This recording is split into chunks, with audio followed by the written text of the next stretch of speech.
Hello friends, स्वागत है आपका आपके अपने चैनल लेट्स स्टडी इंडिया में। हम लोग पढ़ रहे थे some basic concept of chemistry, जिसमें हम लोगों ने इसके इंट्रोडक्शन वीडियो को देख लिया था। यानी हम लोगों ने बात की थी केमिस्ट्री क्या होता है, उसके डिफरेंट ब्रांचेस की बात की थी, मैटर को समझा था, मैटर के कौन कौन से स्टेट होते हैं, फिजिकल स्टेट क्या है, केमिकल स्टेट क्या है, और भी बहुत सारी चीज़ों को हम लोगों ने डिटेल में डिस्कस किया था। यानी हम लोगों ने क्लासिफिकेशन ऑफ मैटर की बात कर ली थी। आज हम लोग बात करेंगे कुछ केमिकल रिएक्शन के लॉ के बारे में। यानी हम लोगों का पढ़ना क्या है आज, लॉ ऑफ केमिकल कॉम्बिनेशंस, जिसमें हम लोग डिफरेंट लॉ को देखेंगे। यानी किसी भी केमिकल रिएक्शन को प्रोसीड कराने के लिए कौन कौन सी चीज़ें हमारे पास एसेंशियल होनी चाहिए। तो आइए हम लोग बात करते हैं कुछ केमिकल्स लॉ की, जो कि हमको पढ़ना है यहाँ पे some basic concept of chemistry के अंदर। यहाँ पे हम लोग देख सकते हैं पहला हमारा आता है जिसे हम लोग बोलते हैं लॉ ऑफ केमिकल कॉम्बिनेशन। अब इस केमिकल कॉम्बिनेशन वाले लॉ के अंदर ही क्या है, हमें 3-4 कम से कम यहाँ पे मैक्सिमम हमारे पास कितने लॉ हैं, 5 लॉज हमें पढ़ने हैं यहाँ पे। तो हम लोग आज पहले लॉ की बात करेंगे इस वीडियो में। तो ये देखिए हमारे पास है क्या, तो यहाँ पे देखिए दिया गया है देयर आर 5 लॉ, जिसको जो हम लोगों ने पहले ही बता दिया है कि 5 हमें लॉ पढ़ने हैं यहाँ पे केमिकल रिएक्शंस के लिए। और इसको हम लोग देखेंगे। तो हमारा देखिए जो पहला लॉ है यहाँ पे होने वाला,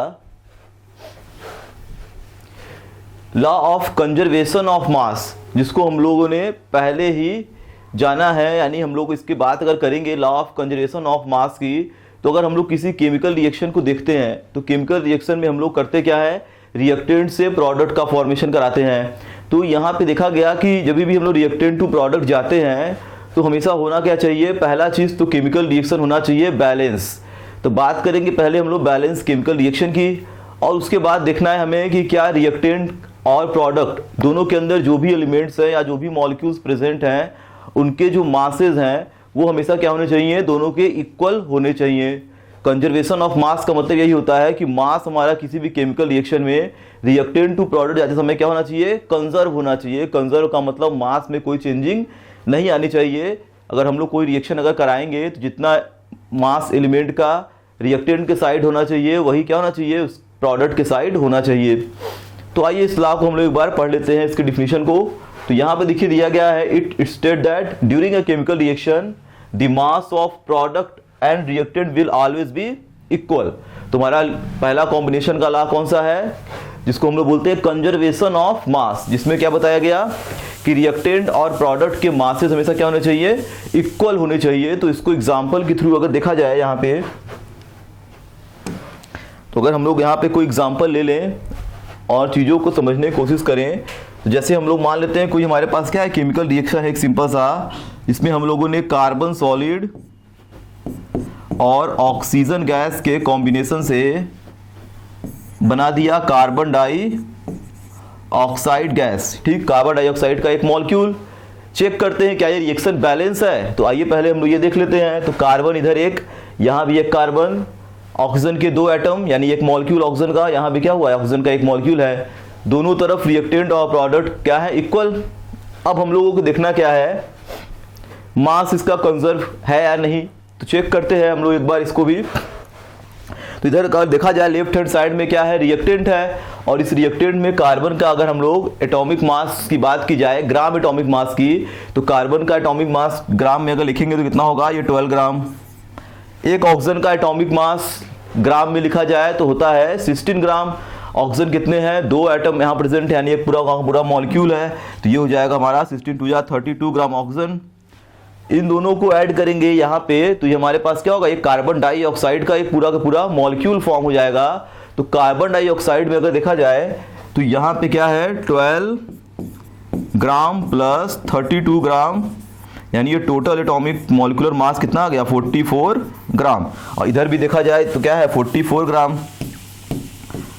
तो रिएक्शन के अंदर हम लोग देख सकते हैं रिएक्टेंट टू प्रोडक्ट जब भी जाते हैं तो रिएक्टेंट का मास प्रोडक्ट के मास के हमेशा क्या है, इक्वल होना चाहिए। तब हमारा ये रिएक्शन क्या है, law of conservation of mass को फॉलो कर रहा है। यानी किसी भी केमिकल रिएक्शन में ये चीजें इक्वल होनी चाहिए। यानी ये हमारा क्या है, एक लॉ दिया गया है।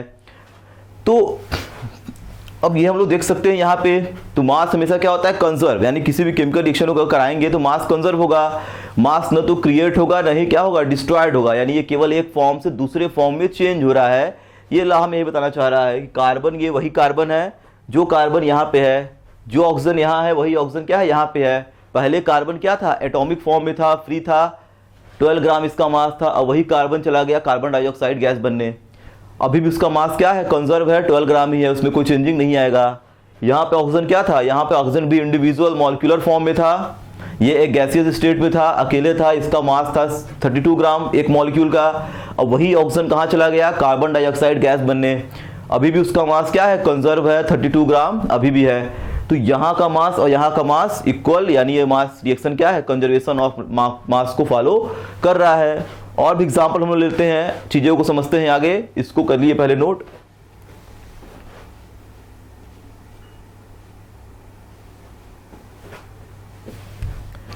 तो आगे देखा जाए कि एग्जाम्पल देखिए यहाँ पे जैसे दिया गया है आप लोगों का, 10 gram of calcium carbonate. Calcium carbonate का मतलब CaCO3, कैल्शियम कार्बोनेट का क्या है, एक मॉलिक्यूल जिसका मास दिया गया है 10 ग्राम। मैंने वहां पे क्या किया, मैंने वहां पे एक्चुअल एटॉमिक वेट लिखा था मॉलिक्यूल का या एटम का, मैंने क्या दिया था, एटॉमिक मास लिखा था, जो कि ग्राम में एटॉमिक मास होता है। अब जरूरी नहीं है कि हम लोग क्या करें, एक्चुअल मास ही लें, कुछ भी अगर हम लोग लेंगे तो हमेशा क्या होगा, रिएक्टेंट और प्रोडक्ट का इक्वल होगा। कोई भी अगर मास हम लोग मान के चलेंगे एलिमेंट का, तो हमेशा रिएक्टेंट और प्रोडक्ट में दोनों साइड क्या होने चाहिए, इक्वल होने चाहिए। तो यहाँ पे क्या किया है, कैल्शियम कार्बोनेट लिया है 10 ग्राम।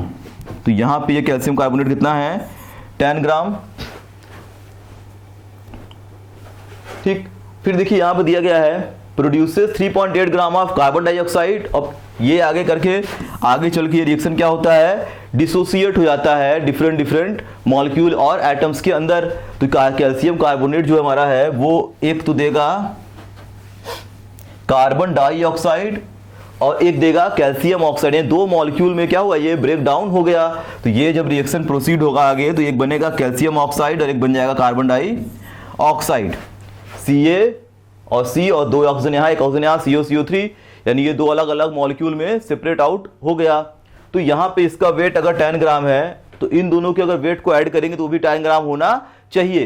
तो कैल्शियम कार्बोनेट यहाँ पे हम लोग देख रहे हैं 10 ग्राम है, तो यहाँ पे क्या है 3.8 ग्राम कार्बन डाइऑक्साइड बना, इसको मैं लिख दे रहा हूँ 3.8 ग्राम क्या बना, CO2, और इधर क्या बन गया 6.2 ग्राम बन गया कैल्शियम ऑक्साइड। तो यहाँ पे अगर देखा जाए इन दोनों के मास को अगर ऐड किया जाए तो ये भी कितना आएगा, 10 ग्राम आएगा, ठीक। यह आ जाएगा हमारा 10.0 या 10 ग्राम आ गया। और इधर भी हम लोगों ने क्या किया था, 10 ग्राम ही लिया था। तो mass of reactant is always equal to mass of product, यानी किसी भी केमिकल रिएक्शन में जो भी हमारे पास मॉलिक्यूल होंगे, एटम होंगे, वो ना तो क्रिएट होंगे ना तो डिस्ट्रॉयड होंगे, वो क्या होंगे, केवल एक फॉर्म से दूसरे फॉर्म में चेंज होते हैं। यानी रिएक्टेंट और प्रोडक्ट के मासेस हमेशा कहाँ, हमेशा इक्वल रहते हैं। तो इसको भी आप कर सकते हैं नोट।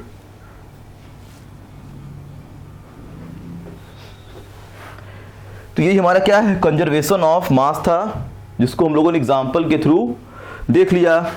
अभी हमारे पास कुछ और लॉज बचे हुए हैं लॉ ऑफ केमिकल कॉम्बिनेशन के अंदर। पहला लॉ हमारा क्या था, कंजर्वेशन ऑफ मास का। इसके बाद हम लोग चलेंगे मास डिफिनिट प्रोपोर्शन की ओर। मल्टीपल प्रोपोर्शंस क्या होता है, एवोगाड्रो लॉ क्या है, गे-लुसेक्स का गैसियस लॉ क्या है। तो हमें क्या करने हैं, टोटल 5 लॉ यहाँ पे पढ़ने हैं। तो ये हमारा कंजर्वेशन ऑफ मास, जो कि क्या था, एक सिंपल सा हमारे पास लॉ है, जिसके थ्रू हम लोग क्या करें, किसी केमिकल रिएक्शन में ये चीज़ें क्या होनी चाहिए, एसेंशियल होनी चाहिए। जितने भी लॉ हैं ये सभी केमिकल रिएक्शन के लिए एसेंशियल चीज़ें हैं, इसीलिए इसको हमें क्या करना है, पढ़ना है। इसमें कभी कोई चेंजिंग नहीं आएगा, ये हमारा क्या है, फिक्स हो गया है। ये पूरा लॉ दिया गया है, जो कि काफ़ी इंपॉर्टेंट भी है और काफ़ी सिंपल भी है।